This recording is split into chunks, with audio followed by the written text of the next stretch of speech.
পহেলা জুলাই থেকে চালু হওয়া সর্বজনীন পেনশন স্কিম প্রত্যয় বাতিলের দাবিতে শিক্ষকদের আন্দোলনের মধ্যে স্কিমের কিছু বিষয় স্পষ্ট করল অর্থ মন্ত্রণালয়।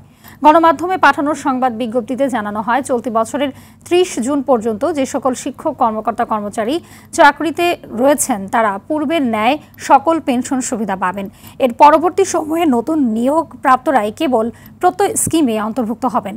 সর্বজনীন পেনশন ব্যবস্থাপনা আইনে ৬০ বছর বয়স থেকে পেনশন প্রাপ্তির উল্লেখ থাকলেও বিশ্ববিদ্যালয়ের শিক্ষকরা ৬৫ বছর থেকে অবসরে যাবেন বিধায় ৬৫ বছর থেকে আজীবন পেনশন প্রাপ্ত হবেন।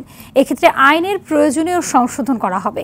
এছাড়া চাকরি জীবনে অর্জিত ছুটি প্রাপ্যতার ভিত্তিতে প্রদান করা হয় বিধায় ছুটি জমা থাকার সাপেক্ষে তা বহাল থাকবে।